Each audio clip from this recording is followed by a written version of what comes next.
আসসালামু আলাইকুম রহমতুল্লাহি ওবরকাতুহু। সম্মানিত দর্শক, আজকে যে শিরোনামটি ব্যবহার করেছি এটি কোনো নির্দিষ্ট কালকে উল্লেখ করে নয়, মানে এই বর্তমান কাল নয়, কিংবা কোনো অতীত কাল নয়, কিংবা কোনো ভবিষ্যৎ কালও নয়।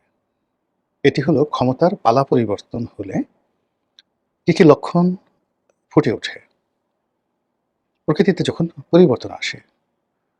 কোনো একটা ক্ষমতাধর সাম্রাজ্য, পরিবার, কিংবা ধরুন কোনো একটি প্রতিষ্ঠান, সেটি যখন ধ্বংসের দ্বার প্রান্তে চলে যায়, এক পক্ষের পতন ঘটে, অন্য পক্ষের উত্থান হয়। ঠিক ওই সময়টাতে যে একটা প্রাকৃতিক অবস্থা বিরাজ করে সমাজে, দেশে, সংসারে, রাজ্যে, ঠিক সেই কারণগুলো যদি আপনি বুঝতে পারেন, তাহলে আপনি বুঝতে পারবেন যে আপনার দেশের বা আপনার সমাজের বা আপনার পরিবারের গণেশ উল্টে যাচ্ছে কিনা।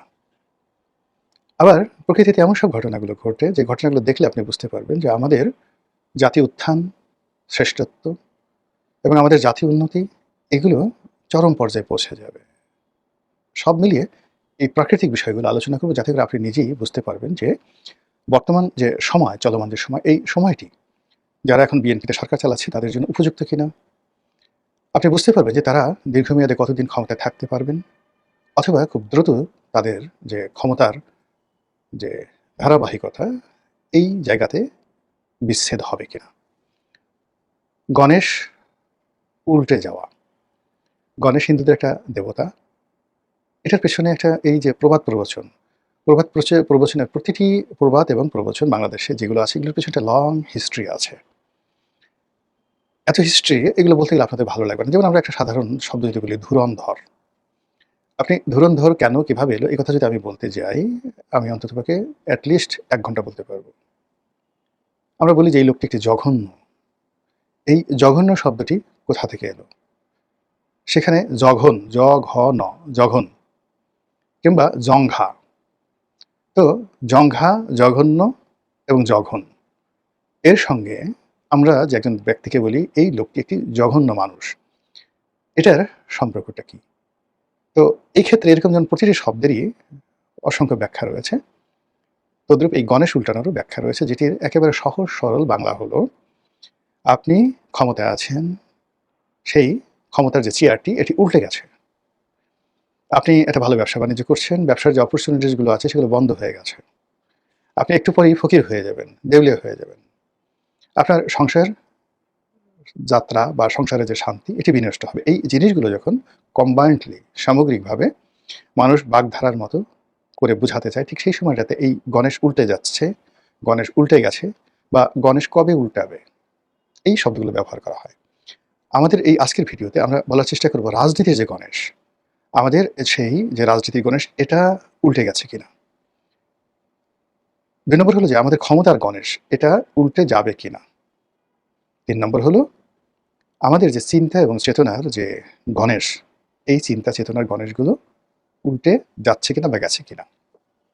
প্রথম চিন্তা থেকে আসি, কারণ মানুষের মধ্যে প্রথম যেটা আসে সেটা হলো চিন্তা আসে, তারপরে চিন্তা থেকে মানুষের বুদ্ধি আসে, বুদ্ধি থেকে মানুষের কর্ম আসে, কর্ম থেকে মানুষের ফলাফল আসে। কাজেই এই চিন্তা থেকে বলি, চিন্তার গণেশ উল্টে গেছে কিনা।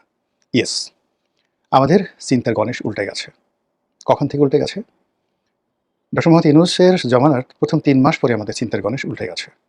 আমরা এনসিপি সম্পর্কে, তারপর বিএনপি সম্পর্কে, জামাত সম্পর্কে, ডক্টর মোহাম্মদ ইউনূস সম্পর্কে, আমেরিকা সম্পর্কে যে সকল চিন্তা করতাম, যে সকল ইতিবাচক ভাবনা ছিল, সেই প্রায় সব কিছু উল্টে গেছে। এবং এটি ক্রমশ ওলটপালট হচ্ছে, স্থির থাকছে না। গত ২ বছরে আমাদের এই চিন্তার যে গণেশ, এই চিন্তার গণেশ অন্তত ২ বছরে প্রতি মাসে ৩০ বার করে হলে ২৪ × ৩০, তাহলে কতবার হয়? ৩-৪-৭, ৭২, ৭২০ বার। আমাদের এই আরো ৭,২০০ বার, মানে ২৪ × ৩০, ২৪ মাস। তো ২৪ মাসে প্রতি মাসে মানে যদি পাল্টে থাকে তাহলে ৭২০ বার পাল্টে গেছে। আর যদি আরো বেশি পাল্টায়, দিনে কয়েকবার পাল্টিয়েছে। তো এরকম একবার ডানে, একবার বামে, একবার উপরে, একবার নিচে, এরকম করতে করতে আমাদের চিন্তার মধ্যে যে অস্থিরতা এসে গেছে, স্থিরতা নেই। ফলে আমরা এই অস্থির মনোবৃত্তির কারণে ২৪ ঘন্টা, 24 আওয়ার্স কোন একটা বিষয়ের উপরে নিজেদের মন, মানসিকতা, চিন্তা, চেতনা, সিদ্ধান্ত আমরা স্থির রাখতে পারছি না। আমাদের মনে হয়েছে ডক্টর মোহাম্মদ ইউনূস ভালো, আবার একটু পরে মনে হলো খারাপ। এবং আমাদের মনে হয়েছে জামাত ভালো, সৎ মানুষ করবে, তারা ভালো করতে পারে, একবার চেষ্টা করে দেখি। একটু পরে মনে হয়েছে আবার খারাপ। আবার মনে হয়েছে এনসিপি ভালো, আবার মনে হয়েছে চরমোনাই ভালো, আবার মনে হয়েছে না তারেক রহমান সাহেব ভালো, বিএনপি ভালো, সালাউদ্দিন সাহেব ভালো, আবার মনে হচ্ছে না যেই লাউ সেই কদু। এই যে অস্থিরতা, ইট মিনস আমাদের চিন্তার যে গণেশ সেটা উল্টে গেছে। অন্যদিকে যদি আপনি রিভার্স ধরেন, যারা আমাদেরকে ১৭ বছর শাসন করেছে, আওয়ামী লীগ খুব খারাপ, শেখ হাসিনা খুব খারাপ, দেশের টাকা পাচার করেছে, এই বিষয়গুলো খুব জনপ্রিয় ছিল। আওয়ামী লীগের সব লোককে ধরতে হবে, মারতে হবে, এদের মালামালগুলো নিতে হবে, লোকজন কিচ্ছু বলবে না, এটা ছিল। কিন্তু উইদিন ৩ মাস, অর্থাৎ ২০২৪ সনের জুলাই, আগস্ট, আগস্টে গেল, সেপ্টেম্বর, অক্টোবর, নভেম্বর। নভেম্বর থেকে আমাদের চিন্তার গণেশ উল্টাতে থাকলো এবং আওয়ামী লীগের প্রতি সহানুভূতিশীল হতে হতে হতে হতে এখন আওয়ামী লীগের জনপ্রিয়তা যে কোন পর্যায়ে আছে, আরশের মালিক আল্লাহ ছাড়া আর কেউ জানে না। গেল চিন্তা। চিন্তার পরে মানুষের যেটা হয়, চিন্তা থেকে আমি বললাম যে চিন্তা থেকে তার বুদ্ধি আসে, বুদ্ধি থেকে কর্ম আসে। তো আমাদের এই চিন্তার জগতে আনপ্রেডিক্টেবল চিন্তার কারণে আমাদের যে কোনো কর্ম, সেই কর্মের ধারাবাহিকতা আমরা গত ২ বছরে রাখতে পারিনি। আমরা ২ বছরে ব্যক্তিগতভাবে কোনো দোকান দেইনি, কোনো ব্যাপক হারে আমাদের জনগণ চাকরি পায়নি, বিদেশে যায়নি, শিল্প কলকারখানা করেনি, বাড়ি করেনি, গাড়ি করেনি, মানে গাড়ি কিনেনি, এমনকি বিয়ে থাও অন্য সময় যা করে তার চেয়ে কম হয়েছে। এমনকি যদি এই ২ বছরে আপনি দেখেন, আমাদের যে বার্থ রেট মানে সন্তান উৎপাদনের ক্ষমতা, এটা অর্ধেকে নেমে এসেছে। বোঝার চেষ্টা করুন তাহলে আমাদের চিন্তার কারণে, আনপ্রেডিক্টেবল চিন্তার কারণে আমাদের যে দৈনন্দিন জীবনের যে কর্ম, সেই উৎপাদন, তারপরে শেষে আমাদের ঘুম, খাওয়া দাওয়া যা কিছু রয়েছে, সব কিছুর গণেশ উল্টে গেছে। আমরা সর্পিল গতিতে এগোচ্ছি, ডানে তাকাচ্ছি, বামে তাকাচ্ছি, স্থির হয়ে একটি নির্দিষ্ট গন্তব্যের দিকে যেতে পারছি না। ফলে সব কিছু এলোমেলো হয়ে গেছে। এরপর আসুন আমাদের স্বপ্ন। এই মুহূর্তে আমাদের কোনো স্বপ্ন নেই, স্বপ্নের গণেশ উল্টে গেছে। আমরা ঠিক স্বপ্ন দেখতে পারছি না যে একটি স্বনির্ভর বাংলাদেশ তৈরি হবে, সেই বাংলাদেশে রাজনৈতিক দলগুলো নেতৃত্বে থাকবে, সেটা তারেক রহমান সাহেব হোক, সেটা জামাতের সভাপতি হোক, কিংবা সেটা অন্য যে কেউ। ইভেন অনেকে সেনা শাসনের কথা বলেন, সেটা জেনারেল ওয়াকারুজ্জামান বা অন্য কোনো জেনারেল আসুক, তারা সামরিক বাহিনীর মাধ্যমে দেশকে সেই অতিথির এরশাদের মতো করে শাসন করবে। এরকম কোনো একটা চিন্তাতে, কোনো একটা পরিকল্পনাতে, কোনো একটা স্বপ্নে আমরা বিভোর হয়ে ২৪ ঘন্টা স্থির থাকতে পারছি না। এমনকি নিজের ঘরের মধ্যে আমরা যে সকল চিন্তা করছি, সেই চিন্তার সমমনা একজন সিঙ্গেল লোককে আমরা পাচ্ছি না। সবাই বিচ্ছিন্নভাবে যার যার মতো ছুটছে। এরপর আসুন রাজনৈতিক দলগুলো। ধীরে ধীরে আমরা আসছি ক্ষমতার প্রেক্ষাপটে। রাজনৈতিক দলগুলো অনেকটা, ধরুন আপনি কি বলবো, আপনি একটা চৌবাচ্চার মধ্যে ছিলেন, বিশাল একটা চৌবাচ্চা বা একটা পুকুরের মধ্যে ছিলেন। বিএনপি, আওয়ামী লীগ, জামাত সবগুলো একটা নির্দিষ্ট সীমার মধ্যে রাজনীতি করতে, এবং সেখান থেকে পুকুরের পানিগুলো ফেলে দেওয়া হয়েছে, অথবা সেখান থেকে আওয়ামী লীগ নামক যে মাছগুলো, রুই কাতলা সব তুলে নেওয়া হয়েছে। রুই কাতলা, বোয়াল, পাঙ্গাস সব তুলে নেওয়া হয়েছে, কালীবাউস, শোল, গজার যা যা আছে। এখন আওয়ামী লীগের সেই যে রুই কাতলাদের ভয়ে, যারা মানে আপনি জানেন যে এক বড় মাছ ছোট মাছকে খেয়ে ফেলে, ট্যাংরা, পুঁটি, কই থেকে শুরু করে যে সকল ছোট ছোট মাছ যারা কাদার মধ্যে লুকিয়ে থাকে, তো এই মাছগুলো চলে যাওয়ার কারণে এই সমস্ত মাছগুলো, মানে ছোট ছোট মাছগুলো কাদার মধ্যে থেকে বের হয়ে এসেছে। এখন বাইম মাছ সে গোকরা সাপের মতো ফনা ধরেছে, কুচিয়া সে ভাব দেখাচ্ছে সে অজগর হয়ে গেছে, ট্যাংরা সে ভাব দেখাচ্ছে সে যেন আইড় মাছ হয়ে গেছে, পাবদা মাছ সে বোয়ালের মতো ভাব নিয়ে হা করছে, পুঁটি মাছ সে রুই কাতলার মতো হা করছে। তো এরকম একটা পরিবেশ পরিস্থিতি আমাদের এই সমাজের যে রাজনৈতিক অঙ্গন, সেই রাজনৈতিক অঙ্গনে আমরা প্রতিনিয়ত দেখতে পাচ্ছি। যে যা নয় সে সেই জিনিসটি পারফর্ম করার জন্য চেষ্টা করছেন। এরপর যেটি হচ্ছে সেটি হলো মানুষের মনোজগতে শ্রদ্ধা জাগানোর জন্য যেটা ন্যাচারাল লিডারশিপ কোয়ালিটি লাগে, এই ন্যাচারাল লিডারশিপ কোয়ালিটি আমরা এখন কারোর মধ্যে দেখতে পাচ্ছি না। মনে হচ্ছে সব কিছু চাপিয়ে দেওয়া, মনে হচ্ছে সব কিছু সাজানো, গোছানো, পরিকল্পিত। কেউ হয়তো পেছন দিক থেকে সুতো টানছে, কেউ হয়তো পেছন দিক থেকে শিখিয়ে দিচ্ছে ডায়ালগ, বলো বাংলা বিহার উড়িষ্যার নবাব, কেউ বললো যে আমি মোহনলাল।